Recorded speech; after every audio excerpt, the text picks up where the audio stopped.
We're going to go ahead and get started.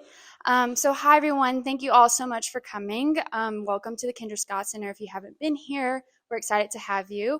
My name is Priscilla. I'm one of the events interns and also on the student board. But we're so thankful to have Caroline Page here. A little backstory. January, we partner with, the case really partners with the Jessica Vollman Foundation. And for an EmpowHER Hour, we're having Caroline, one of her best friends, Jessica, come and speak. So excited to introduce you, and we can't wait for you to speak.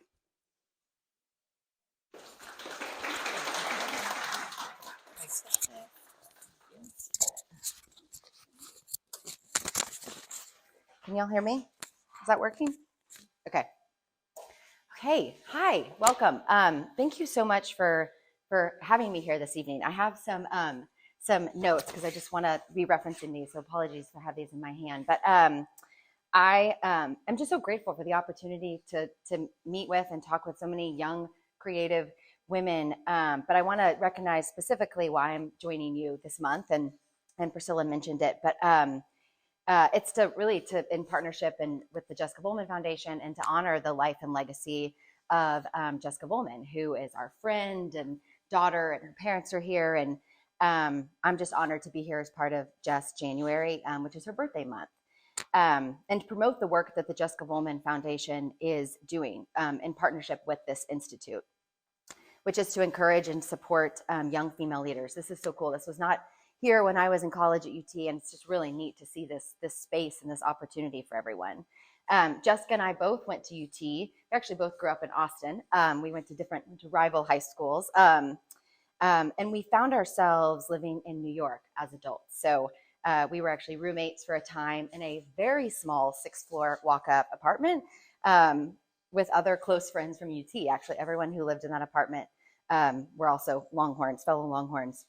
And we really enjoyed the craziness and adventures of life in New York.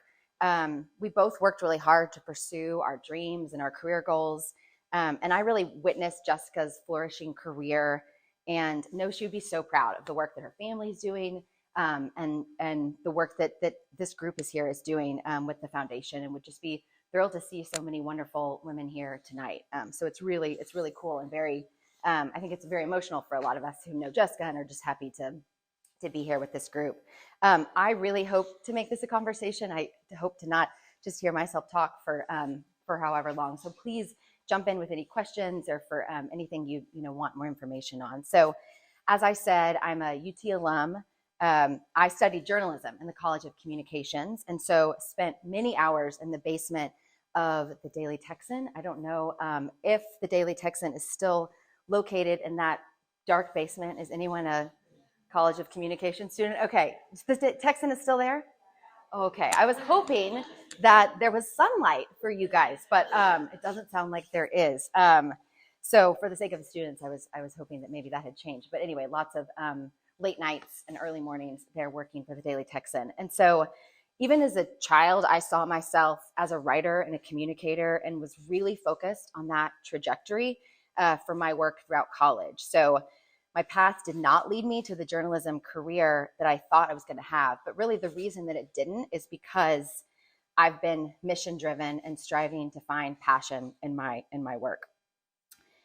So at the point that I was about to graduate from UT, I had this strong nagging feeling that I just really couldn't ignore, which is that I wanted to move to Uganda and work for an organization there. I had traveled to Africa previously, and it was just something that I felt really compelled to do. And I thought, I'm going to travel to Uganda, and I'm going to have this really cool adventurous, and then I'm going to jump into my journalism career, and thinking that would be my path. And really, I wanted to do something totally different, and it put me on a course, kind of a road less traveled. It was a really life-changing experience. And so that's, kind of got me to where I am now. I will say that working for CBS Sunday Morning, which is one of my favorite shows, or like the New York Times Magazine, are still dream jobs. So I don't think that they're but that might be something, one day down the road for sure. Haven't given up on that quite yet. I've worked at different types of organizations, small and large, in different locations, in various roles. And every job I've had has taught me so much and presented me with a ton of challenges.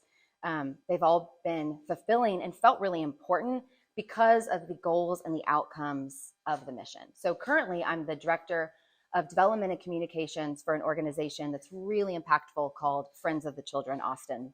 And I've been in this position for nearly 5 years. I oversee our fundraising and our communications, and most of my roles have been in or connected to the world of fundraising. And I really love raising support for something that's needed through the building of relationships and partnerships. And just to give a little bit of information about what Friends of the Children does, we're a professional, salaried, full-time mentorship program. So we work with kids who are facing the greatest obstacles and barriers starting in pre-K or kindergarten.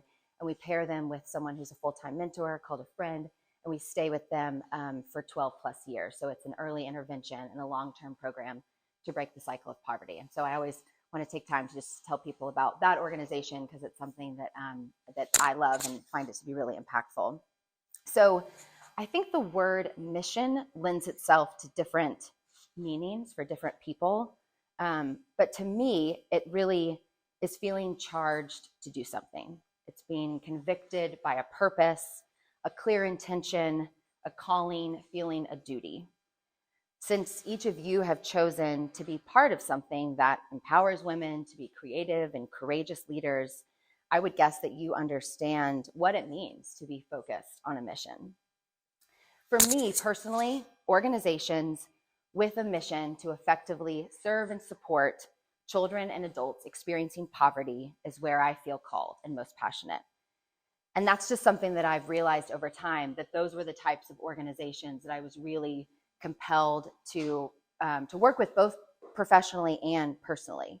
That doesn't mean that I don't think there are many other organizations with incredibly impactful causes that are important to plug into. But for me, I can really identify clearly that poverty fighting organizations is where I want to focus my efforts, and it's where I thrive because I care about it. And I think that's something that I talk to people a lot about, is feeling overwhelmed by jumping in to support an organization. And you can't solve all the world's problems. You can't support everyone who, people who are struggling or issues. So it's really honing in on what kind of makes you tick, what excites you. It also means that I'm more excited, I'm more motivated, I have more fun in my work because I really do care about the mission of the work that I'm doing. I think another way of thinking about being mission driven is also about authenticity. So, what do others see in you when you talk about your work? Do they believe you? Do they feel your passion? Does that come through when you pitch it to someone, when you're talking about your company or your work or this idea that you have, some endeavor that you have? Do people believe you? How authentic are you in your focus, in your goals? And it could be that I'm a terrible actor, but I think it's very hard to sell something that you don't really believe in. And I would imagine that's something as students you think about, of that authenticity factor and really having that be something that people see through you. So while my work has been in the nonprofit field, that does not mean that you need to work at a nonprofit to be mission focused and mission driven and create a positive impact in this world. I love my work and I love my job, but there are plenty of days that it feels like a job. I do get paid for it. It is my job. And there are many, many days where it feels like this is exactly how I should be spending my time. And this is so valuable. And so I think there's so many ways to incorporate social impact, philanthropy, volunteerism in your life, no matter your interest area. And I really encourage people to not feel like you need to be at a certain age or stage or phase of your career to really jump into supporting your community and having a real mission focus. It's really never too early to devote your time, your talent, your treasure to supporting your community. I think about, for many of you, and I'm not sure how many of you are undergrad students. Okay. And then are the rest of you graduate students? Okay. So I would imagine that you have crazy schedules, right?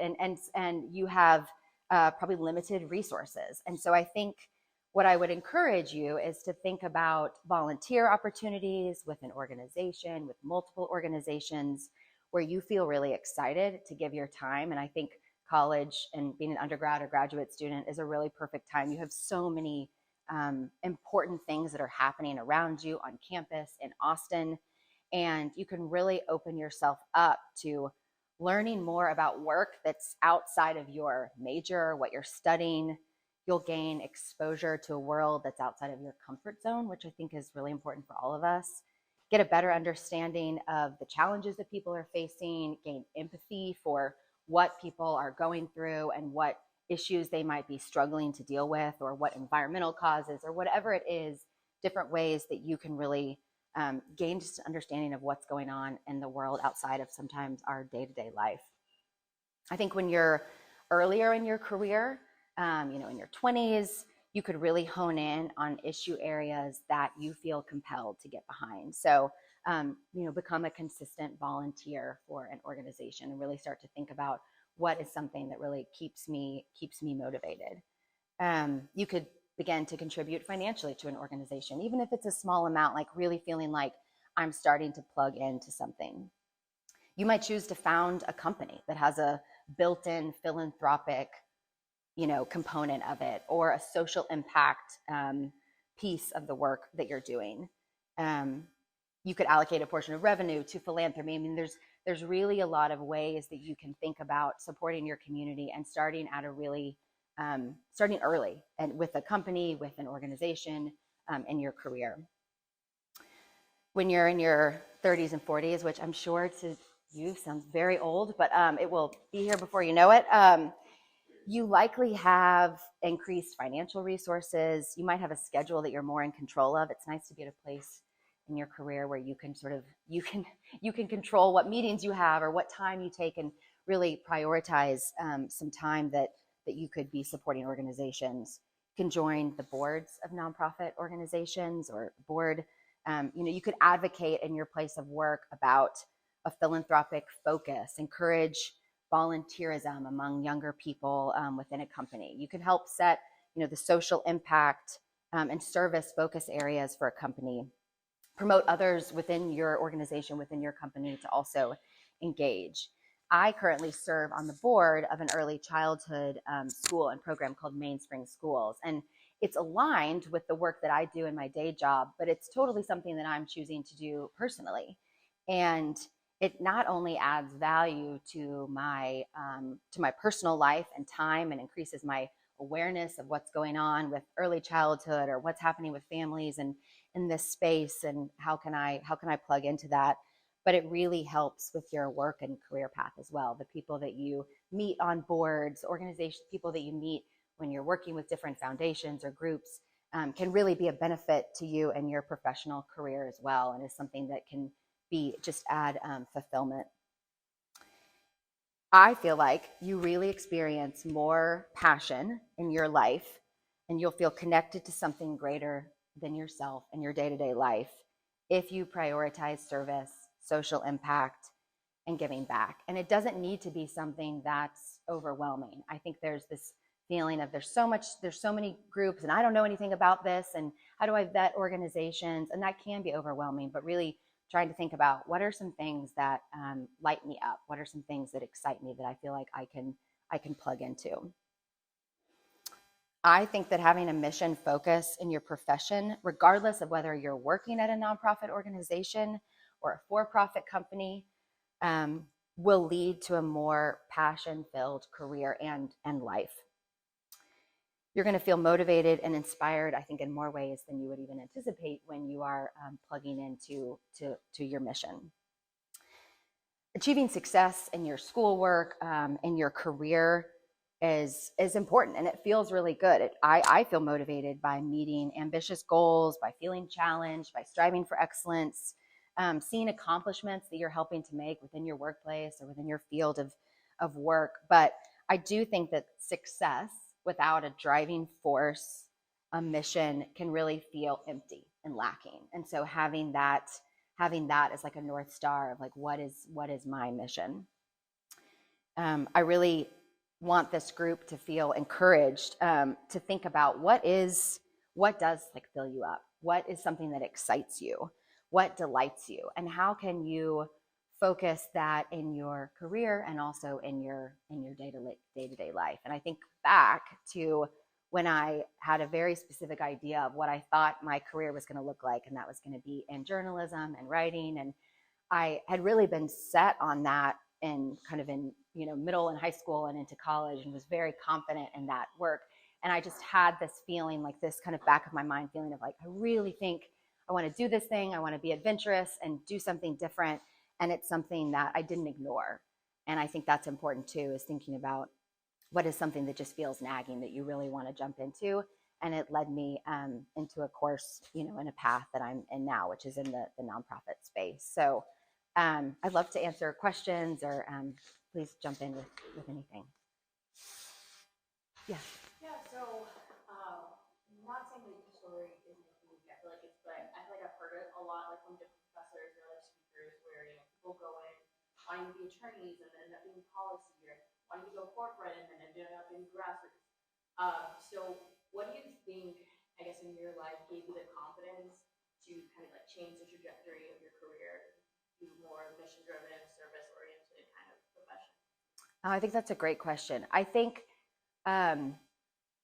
for me, certainly, I grew up, and my mom is here, in a family that was really, I think, built that confidence in me too, to try something different and to be independent. And I sort of shifted, I think, at an early phase too. I don't think you have to do that.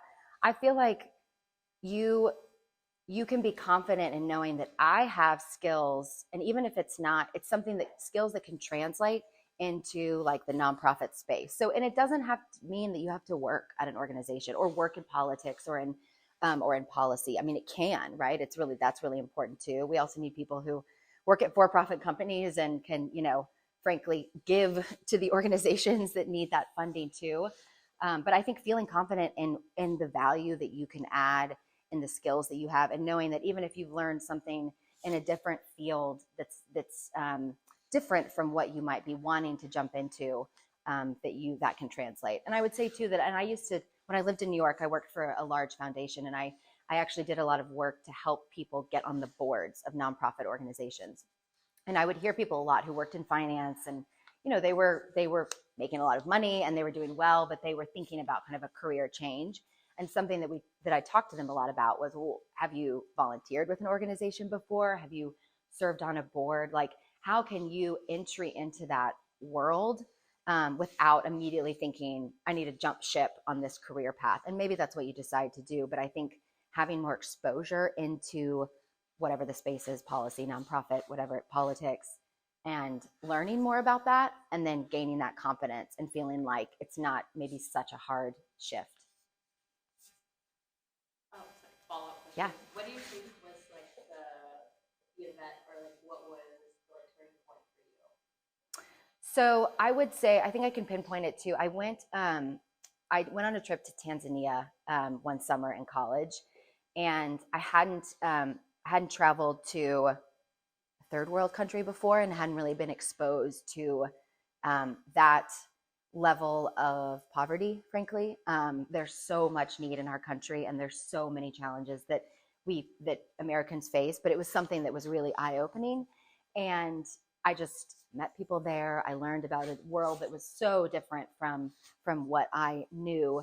And also, it was a super adventurous trip, and it was really fun. And we worked with this organization, and it was definitely, I would say, something that was so impactful and meaningful to me that it made me think, how do I want to be spending my time? And it would be great to be a journalism, right? Like, to be a journalist. There's nothing wrong with that. But I think I felt like it was just this feeling that I couldn't ignore. And I would say that was probably a shift. So I would say too, that's something with, when you're traveling, you're opening yourself up to, it's a big world out there. And so learning about different cultures and different people and different needs. And I also think too, that what I can see in my path, and I just think at the age that I am too, is that you don't have to feel like, okay, I'm going on this path and this is what I'm going to be doing, and I'm stuck in this lane. People shift careers. It doesn't, I think it can feel like I have to commit to something and I'm going to learn something and stick with it. And you can, or you can you can have a more of a windy road. Along similar lines to what you were just referring to, do you think that having one sole strong mission is that important, or how much do you allow yourself to diversify, or do you think Yeah, that's a great question. I do think it's, and I can speak specifically kind of in the nonprofit world and philanthropic world, I feel like it's good to have a focus. I do see a lot of, where people feel like, but I don't want to, I want to kind of support all these different things. And you can't do everything. You have a limited amount of time and money, and you have a lot going on in your life. And so I do think that focusing on something is important. It doesn't mean that you can't then at some point get involved with a different type of organization or different type of focus. But I would imagine for those of you who are, in school, kind of earlier in your career, thinking about your career, trying to focus in a bit on what is something that you just feel like you can't stop thinking about, right? It's something that really compels you and fuels you. And that could be in the nonprofit space. It could be a business that you want to create. I know that many of you are very focused on entrepreneurship and encouraging other female leaders, and that's something that I think focusing in on is important. And again, there's life cycles and stages of people's support with organizations. So we see this a lot where someone might be really involved in organization depending on just where they are in their life, and that might shift over time. So it's not that you can't pivot. I do feel like being focused can be really helpful to really hone in on where you want to spend your time and your efforts. Does that answer your question? Yeah. kind of going off of that question, like once you've found something that you want to focus on, I'm not a student. I graduated from a different university, but I'll give you a perfect example. So today at work, I'm starting a project where my podcast with the company I work with is helping empower the next generation of female music educators, music performers. And so they kind of helped ask me, what is it that you want your listeners and what impact you want for people listening in to have on, and then what is the quote unquote brand name, like what is in 2 sentences, what do you want it to be? And so that's kind of the thing is I kind of rambled a little bit of like I'm very set focus on this is what I want to do, but kind of going a little bit deeper and trying to refine that into like a mission statement, so to speak. Like what is something that helps you kind of go deeper and find that like this is the exact sentence that describes everything I want to do without saying a whole paragraph. Yeah, no, and that's important. And I think I wouldn't say that. I think there are people who have like this is my mission statement in life, and I think that can be important. I do think you want to think about. We talk about elevator pitches a lot, like, and that's similar. What is your pitch? If you have 30 seconds to tell someone about your organization or about your podcast, I feel like taking some time to do sort of like a brainstorming session and just like identifying all the key words that you're thinking about, like what is your goal? What is the outcome that you're hoping to achieve? What would success look like for your podcast, right? What would success look like for your company or your organization?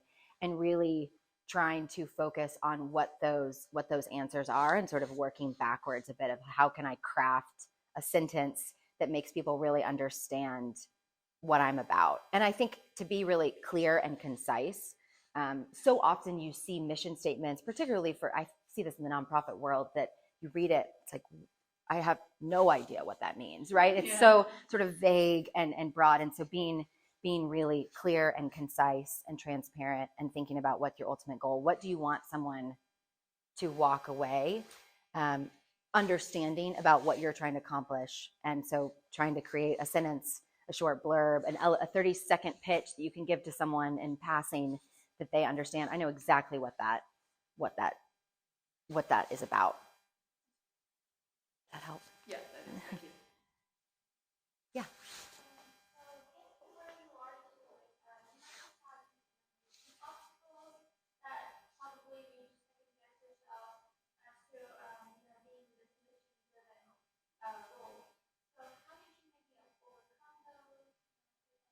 Yeah.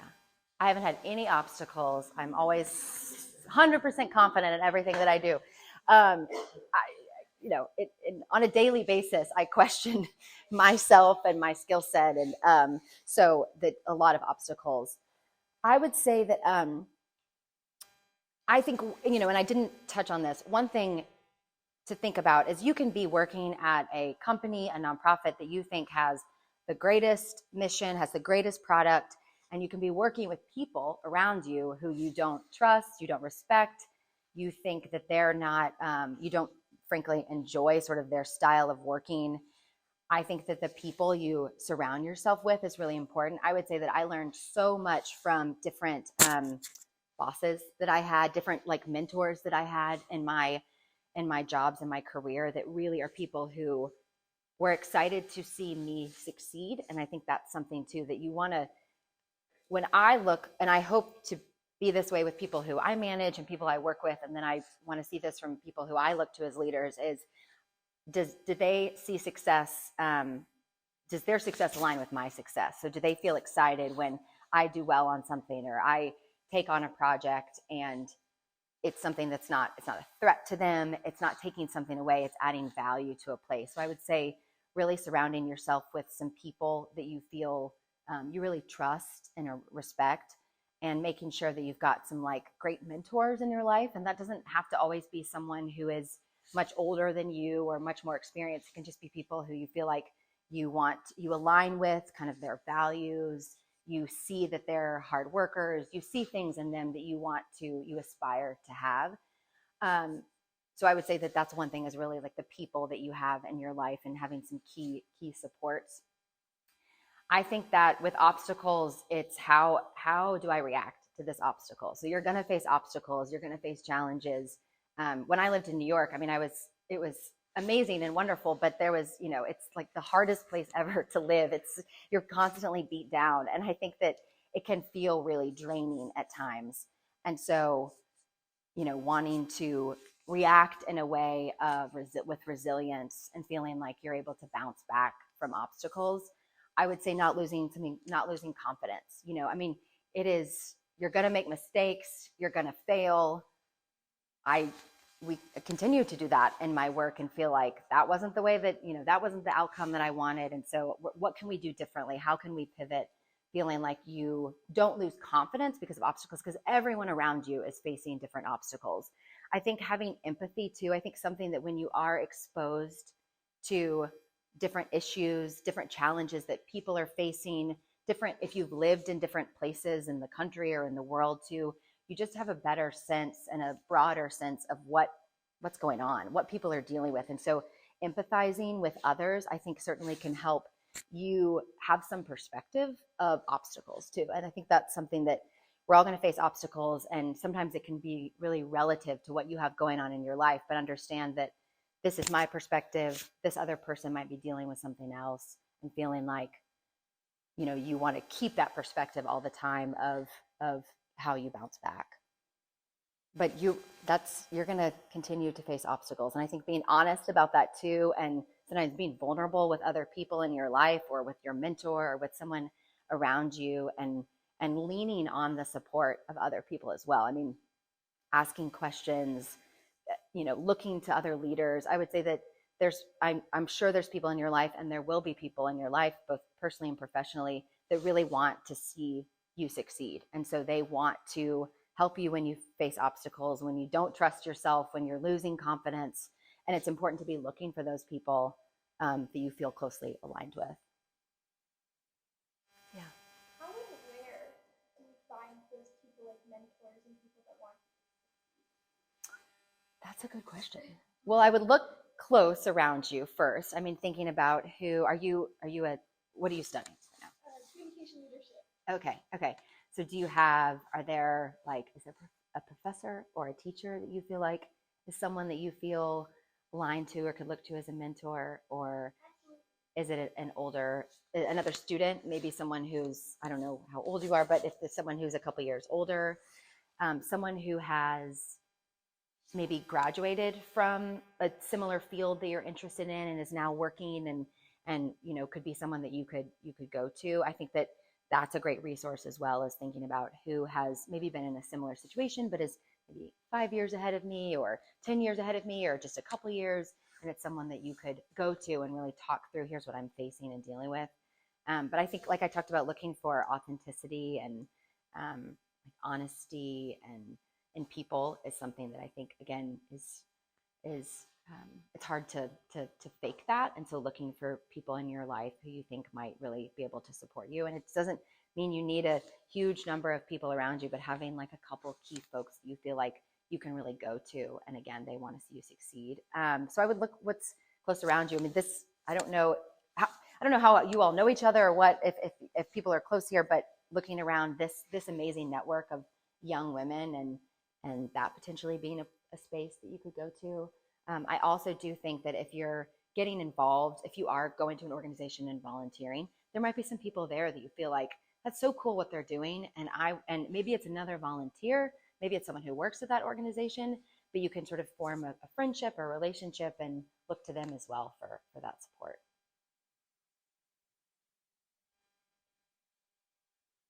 Other questions?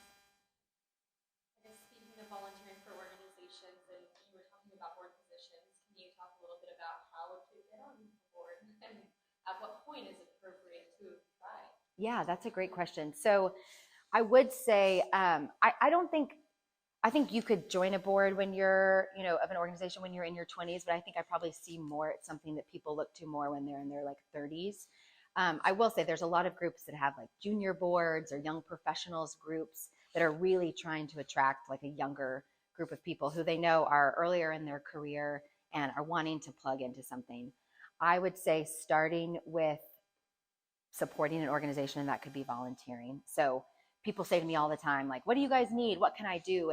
And I think sometimes it's important for someone to have some knowledge around the organization for them to just jump in and see if there's a way that they can support you. There are different, actually, when I was in New York, one of the things that I did was place people on boards. I have not seen that exist in Austin in the same way that I saw it in New York. But I think going to an organization and kind of showing that you're really interested in what they're doing and talking to them and be like, hey, what board opportunities do you have? Or what advisory councils group have different like kind of, circles of people who they bring together for certain things that might be a good entry point into an organization. But I do feel like there's can be this sense of like, oh, I need to be at a certain place financially or a certain age.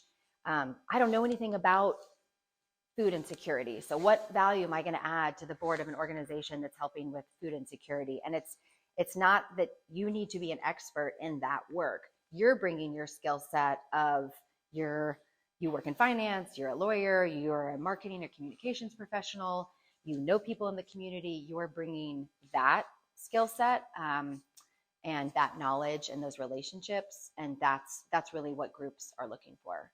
But I also think just talking to people who kind of work in that space is a good way. Yeah. I just know who in the room is on student council. Right. Oh, wow. Student board. Right. Any other board members? Not doing it. Yeah. You're already on council and for aligning with the mission that speaks to your heart of strengthening the next generation of creative leaders. So what you're doing when you're doing this is like as already the first involvement in the mission for your organization. You're doing it. Yeah. Yeah. I mean, the fact that you're here and plugged in and student council or student board, I mean, that's exactly a great first step. And it might be your first entry point into doing something like that, plugging into policy or grassroots efforts or fundraising or awareness about a cause. And that's exactly the right step. And I wouldn't lose that when you leave UT. I would really think about how can I continue that work and that focus and that passion into what you're doing, after college. And I have heard that a lot from people, particularly when I was in New York, where they would say, I volunteered in high school and I volunteered in college, and then I started in my career and I haven't, really plugged into an organization or into service, in the past however many years, and now I really want to. And that's great. And it's never too late. It's never too early. But thinking about how you can continue that throughout your time, no matter what your work is something that I would encourage you to really not kind of give up or lose.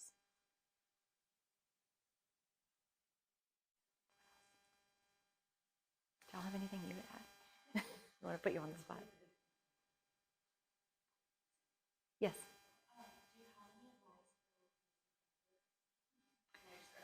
Okay. Advice in what way? Specifically about.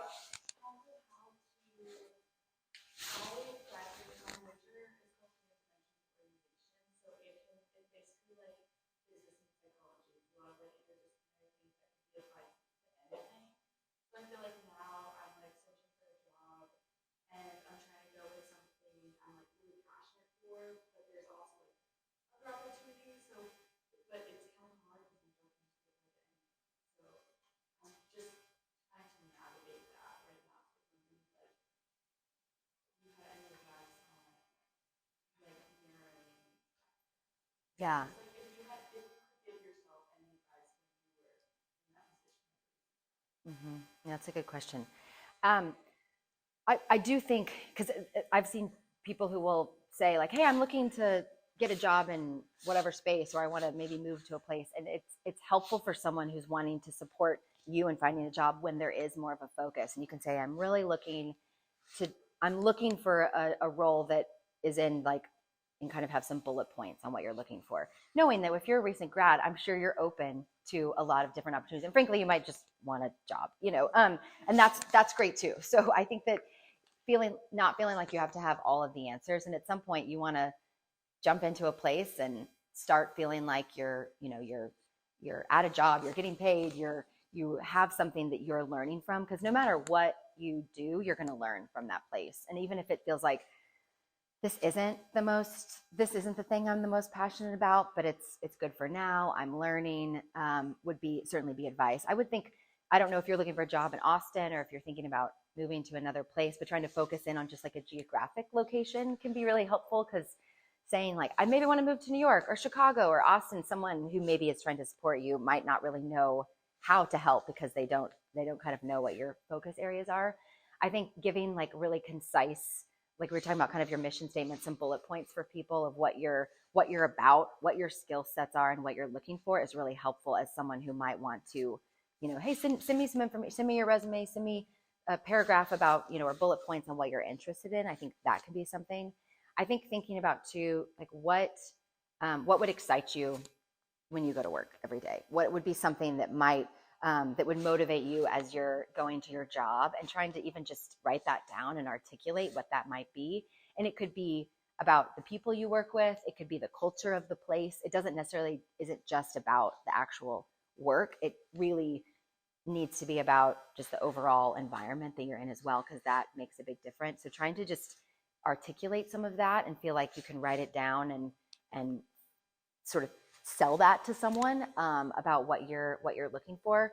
I do think too, so it's interesting because the organization that I work for now in some ways is very broad. And so it can be hard when I'm looking for funding opportunities, because sometimes we fit broadly into a lot of different things, but also aren't as narrow. So if there's someone who wants to fund an education organization, well, we're not really education. So I think sometimes broad can feel overwhelming. So as much as you can just narrow it down a little bit, and then also just be open to meeting people. I would say that I think that every job I've ever had is because I've had a conversation with someone who's then led me to that place. So never, going to coffee with people, talking with people who you might not be working in that your exact field, but you really just admire, you respect, you see that they're doing some interesting work, meeting people and kind of doing that networking, which can feel sort of awkward and weird and icky sometimes, but really it shouldn't. It's just about relationship building. So certainly having people that you're talking to and just becoming aware of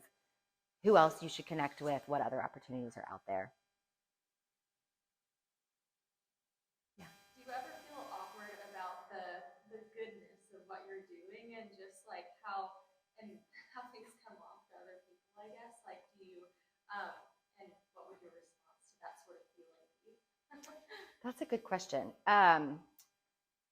It's interesting because this doesn't seem to be so much of a thing as the culture of Austin, but I felt like in New York, when I talked to people, New York is a place where people are very focused on, I think, making like a lot of money too. And so I would say, oh, I work at a nonprofit. Oh, tell me about it. And I would say, and they're like, oh, wow, like that's so good. You're such a good person. It's like, well, I get paid. I mean, it's still a job, and I have insurance and benefits, and I, don't love every single day. So I think I don't do this work just because I feel like, because I'm a martyr, right?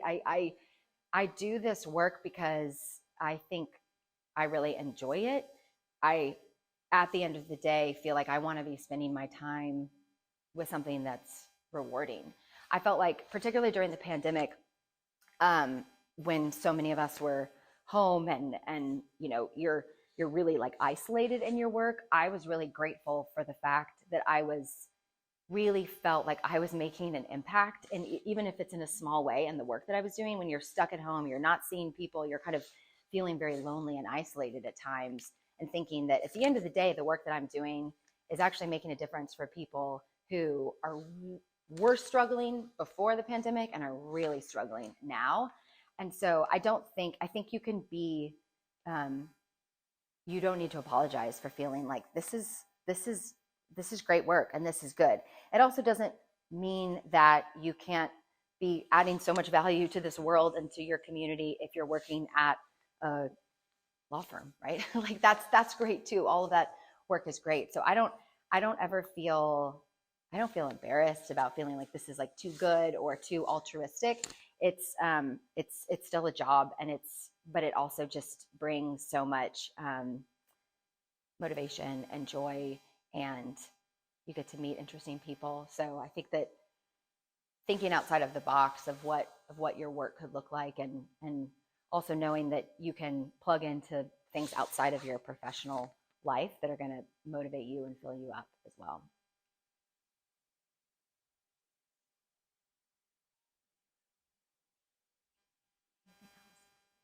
Yeah. Could you tell more about like your relationship with Africa Yes. So, well, I went. The first trip I went on was to Tanzania, and that was with an organization that combined like service, so volunteering, and a very like adventurous athletic event. And so we actually hiked Mount Kilimanjaro, and then went and volunteered. I don't think I really knew what I was getting myself into, frankly, but it was great, and I did it. So that was I will say that was something I sort of said yes to. I think sometimes you want to be a yes person, right? It's like, yeah, let's do it. I'm going to go do that thing that sounds a little bit crazy and scary, but maybe not thinking too much about it too, and just kind of diving in. So I would say that was my first exposure, and that just seeing the culture and meeting the people there, and really feeling like it was such an eye-opening experience. And then as I was thinking about, in my senior year, as I was thinking about what I wanted to do next, I just had this feeling of like, I kind of want to do something sort of off the grid, a little bit different before. And so started having some conversations with people and made some connections, and found an organization in Uganda. And I traveled there, but then worked from the US as well, and did traveling. So it was kind of a very unique thing that you could do when you're very young and have so much energy. So I would say that just the travel exposure was what I originally got connected to, and it was through a friend who knew about this organization. I also, in retrospect, got there, and we were sort of landed in this village, and we're supposed to be helping, and it was a little bit unorganized and chaotic. And so I think that I've learned a lot too, just about how to vet programs and organizations, and kind of make sure you sort of know what you're signing up for, and maybe just have a bit more of like a sophisticated lens on the kind of the nonprofit space as well.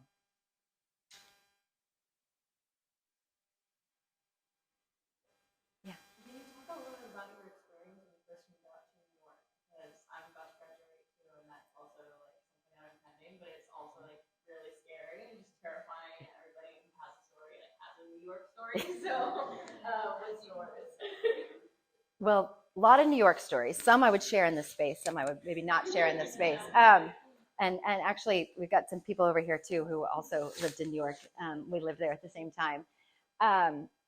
I would say that New York is a place that I had just always been drawn to, and there was a large UT community in New York. So when I moved there, I lived with some friends who I had known in college, and so that was a great kind of way to not feel like I'm totally here by myself, but knew some people. I love just the hustle and bustle of New York. I love a big city. I think that it's really can be exhausting and draining, but also really fills you up. So it was just something that I had wanted to do. I did it in college. My sister lived in New York, so there was definitely some comforts when I got there of people who I already knew. But I moved there. Actually, didn't have a job when I moved there, and then got one quickly with this organization that was amazing. But I was making very little. My salary was very low, and it's a grind. I mean, it's a tough place to live, but you do it because you love it and it feels worth it. And so I think getting through the grind a little bit and knowing like maybe I'm paying my dues, but there's something about that city specifically and Jessica Woolman who felt the same. It's just can fill you up, and really sometimes it's hard to leave because it has that draw. So I think that it's not for everyone, but it was a really formative experience for me. I moved to New York when I was 25, and so it was at a place of career where I had some experience before, but then was still like learning and growing, and it toughens you up too. And I think being open to that and being ready to face obstacles and challenges and do it because you're motivated by that specific place, or just learning so much. There's just so much culture there. There's so many people around you that are, it's very eye-opening. And I think that was something that really kept me going. Can you share the square footage of that? Gosh, it was very small. I think my bedroom was like the size of that table. It was small, but we the apartment he's referring to, where Jessica and I were roommates, we thought it was great because your perspective shifts a little bit when you live in New York about the size of space. But we would have friends from specifically those who were still living in Texas and would come visit, and they'd go up the 6 flights of stairs and no elevator and have their bags and have packed probably too much. And they'd get there and be like, look at our place. Isn't it so great? And look, and they'd sort of look around and be like, oh, this is it? It's like, yes. And you're staying with us. Yeah. Yeah. So it was very small, but those are really, those are core experiences that shape who we are. And I think being open to those experiences, saying yes to adventures and travels and jobs that, there's something about it that you feel excited about. And even if it doesn't feel like it's the perfect thing, I think no job is perfect. But jumping into something that you feel connected to. Yeah.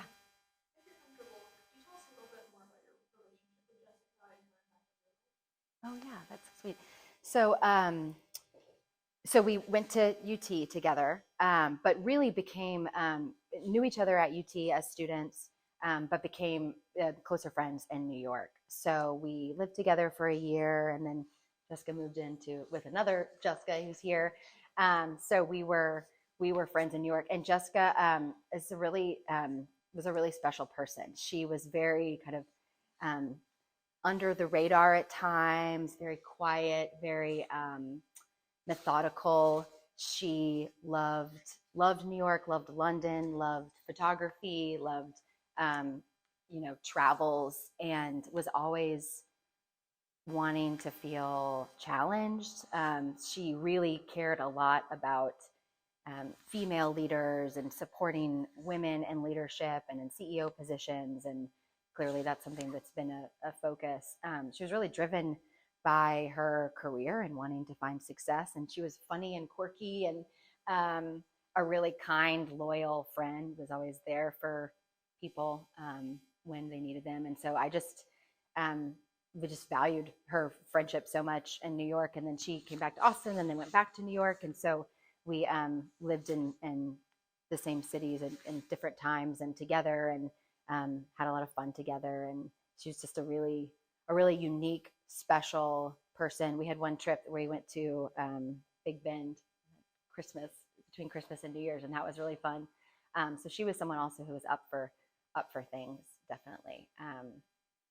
Yeah, we miss her.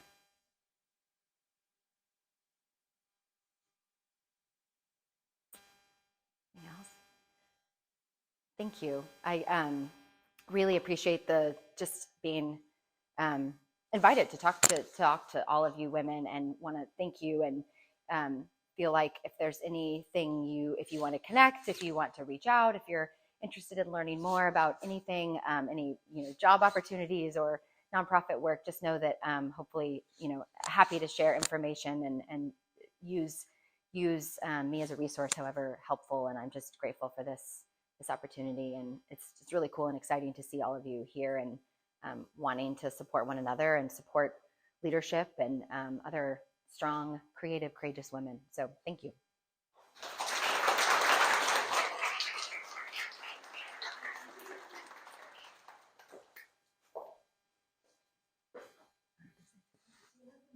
Oh yeah, I do not need to keep this. Well, thank you again, Caroline. It's truly an inspirational story that you just told. I think by all of us being here, y'all are all mission driven, and hearing your story about how you took your mission and made it into a career, it was inspiring. So thank you again. Let's give her another round of applause. I just want to recognize the work of our student interns for producing this event, and to the Volman Foundation, Jessica Volman Foundation, thank you so much. This is one of the most impactful programs I've been a part of in the last 3 years, and the hard days and the mission-driven work, you think about the relationships and the legacy and the give backs, and this absolutely is a high point of KSLE. So I just wanted to take a moment and thank y'all for coming. And be involved, be engaged. It sounds like, it looks like you already are with student council, student board, and that's really exciting. But awesome job, Priscilla. Good job. And to Circle Squad and to Thank you. Yeah. Thank you all for coming. Definitely check out more Empower Hours that we're going to have later on this semester and other events. And also go check out the Jessica Volman Foundation. Look at their website, see the amazing things that they do. So yeah, thank you.